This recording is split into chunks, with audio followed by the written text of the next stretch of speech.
Ready for a tractor ride. Oh yeah. Ready for that tree.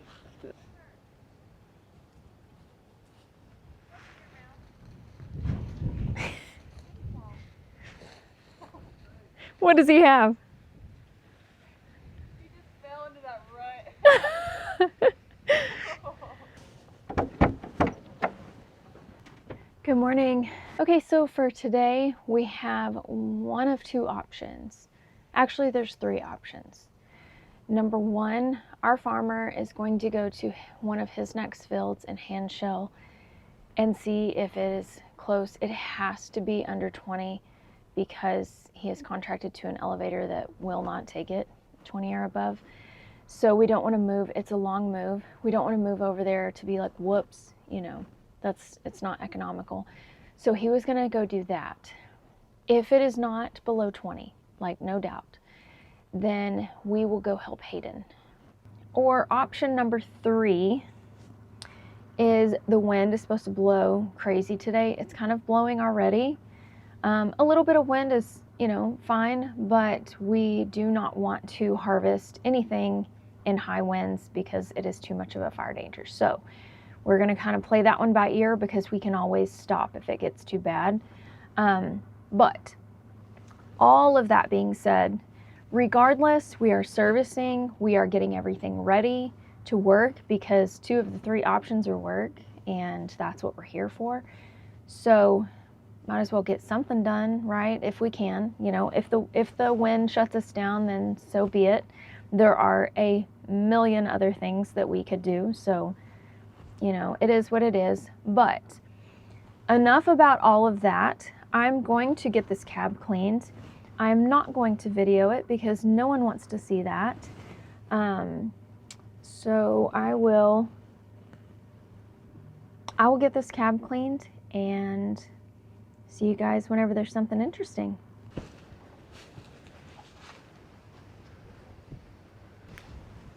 Oh, I just stepped in mud. Morning, Jesse. Morning. Got grease in the grain carts. Yeah, these axle bearings. Right. Here, right. Helping Tess out. Yeah. Giving her a break. Yeah.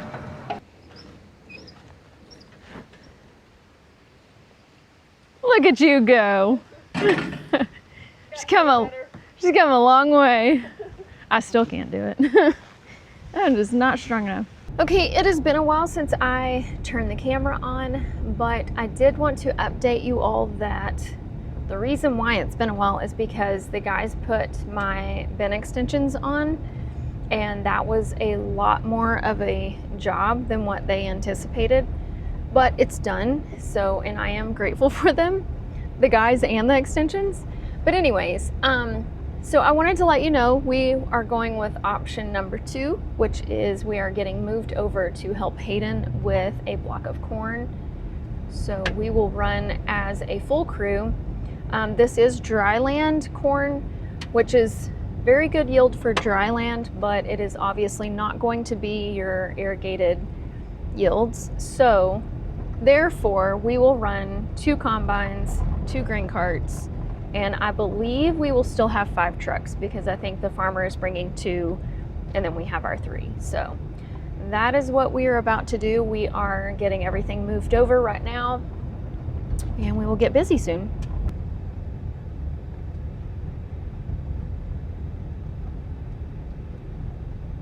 Okay, in North Dakota, our farmer there brings a fire truck to the field.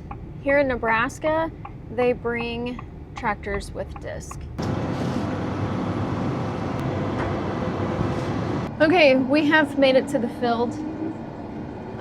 They're just getting trucks moved around because Cody brought the fuel trailer. Holy moly, he has my air conditioner down. Okay, I am going to tighten my deck plates because this is dry land. Yep. Do you want me to go closest to the inside turn rows? Looks like he's coming up this outside right here so that he can dump where he's got his auger out.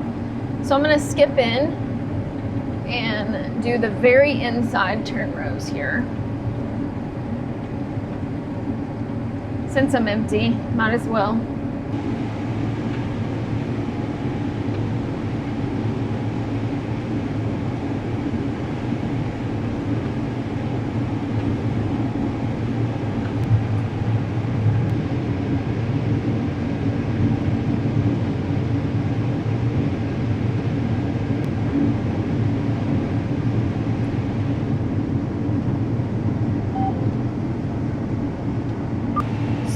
today we are going to be able to compare apples to apples.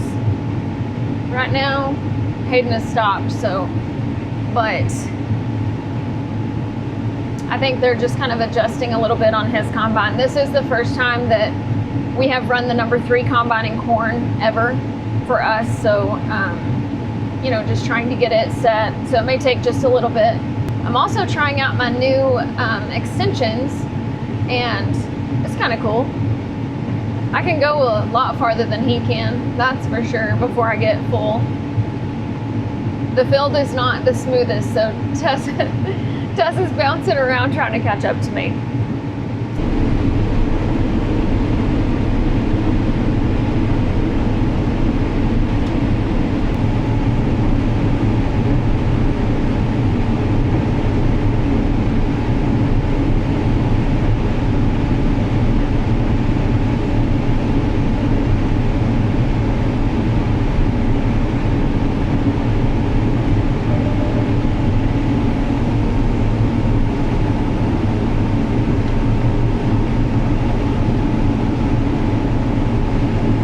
Okay, so I got my new bin extensions, and they are, you see all the corn coming off? Okay, these are 500 bushel extensions.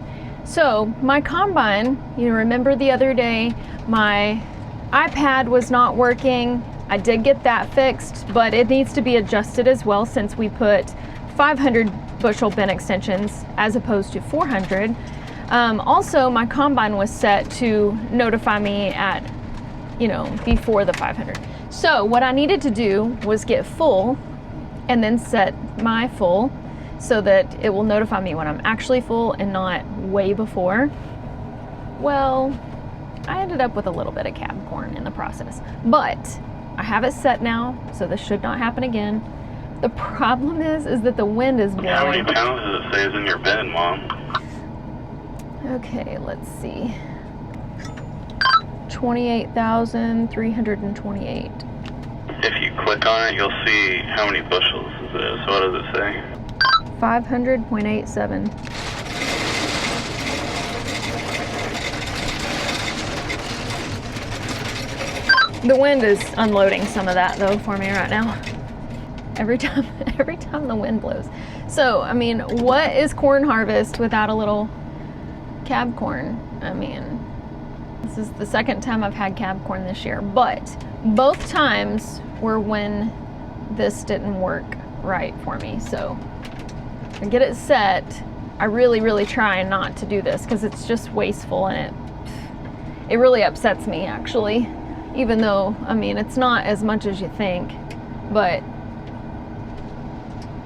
it still looks tacky to have it.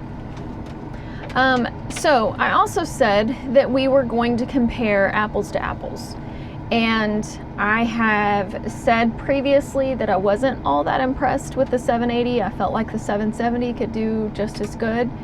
You know, it's just kind of been a learning process, and we haven't been impressed. But Jeff was talking this morning, and he said, I really think that the main problem is their moisture, because we're borderline picking high moisture corn, you know. So in high moisture corn, I'm not very impressed with it. It just kind of does a job, and you know, it's whatever. This corn right here is 15 moisture, and so I am able to get it. Okay, I'm running off and leaving Hayden. I told him earlier, I did lap him, but that was because he was stopped. Jeff was looking at his machine.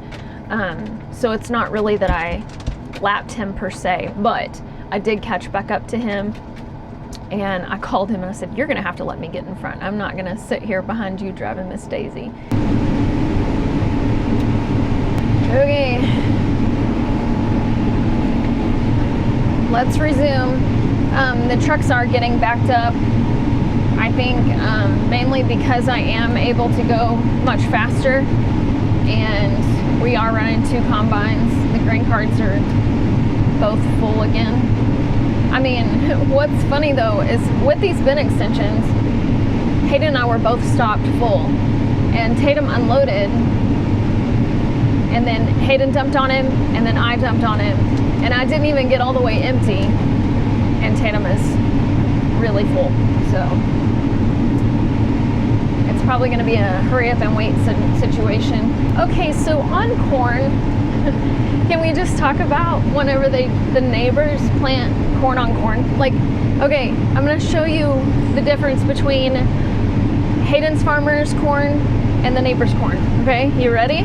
This is the farmer's corn. This is the neighbor's corn. Right there.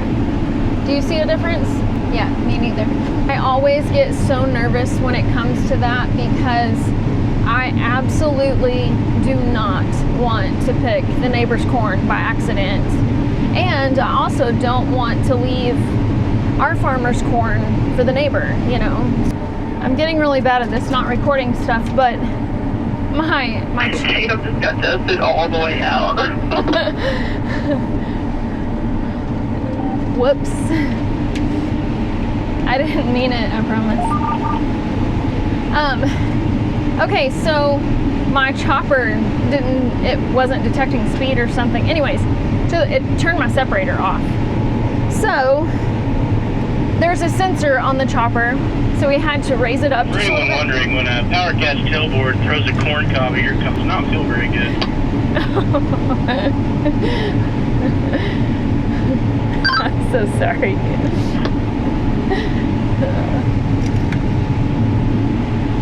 Anyway, so there's a sensor back there. You have to take a hammer and just like hit it and then put the chopper back down. I don't know, it works, but now I know what to hit. The only problem is I have 0 tools in here. I did borrow a hammer from Tessa, but Tatum kept it. So my little bitty pry bar is still in Hayden's pickup.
Okay, so it did it again. I was trying to unload. It kills everything. It kills my separator, my header, like instantly. That cannot be good. So, I don't know, we're gonna go deal with this again.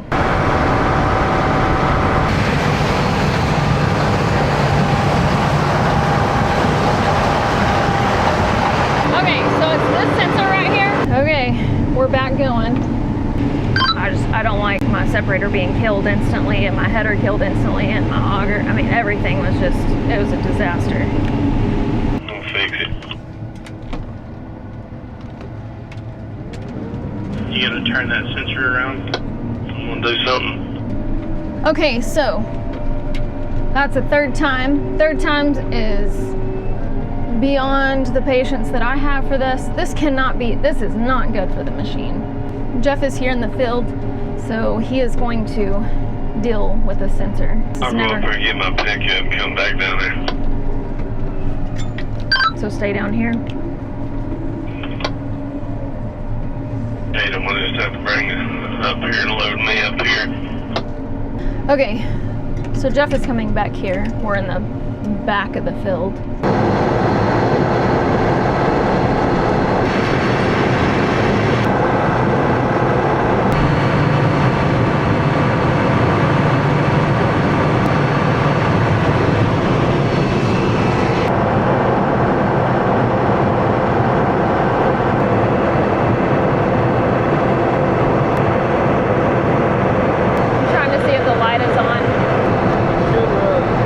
Okay, so for that sensor, Jeff thinks the sensor is bad, so he taped it and then put it on the back side where because it's supposed to detect if your chopper is up. Well, I don't need my chopper up. My chopper is down. I know that my chopper is down, so we will replace the sensor and fix it right, but I need it to stop killing my separator mid-pass, you know. It's not good to have everything loaded up and then just kill it, you know. So we have done a for now fix so that I can finish this build, and we will deal with this, you know, either on a rainy day or any other day.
Get Tessa a load, but she just has to tarp it for the night, so I'm gonna try to do my best to make it easy for her to tarp and not mound it up in one spot, you know, even it out.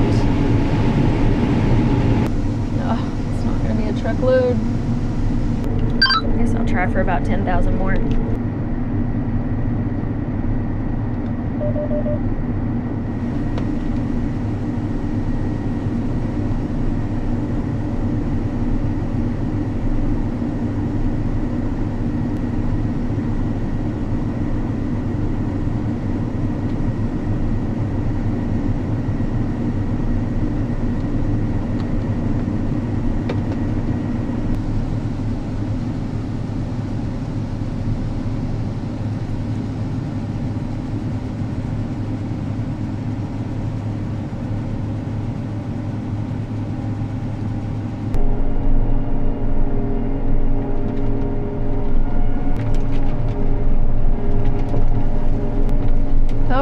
We are done. We have 56 acres left. Okay, so you see this spot right here where the lights just kind of go just right there and not really over here or there. We haven't been able to adjust them on any of the nights because the mosquitoes are so bad. Well, the wind's blowing tonight, so the mosquitoes can't really fly well in the wind. So I have talked Hayden into adjusting them for me. Say it again. Okay guys, that's gonna be it for today. Thank you so much for sticking around. Later, Gator.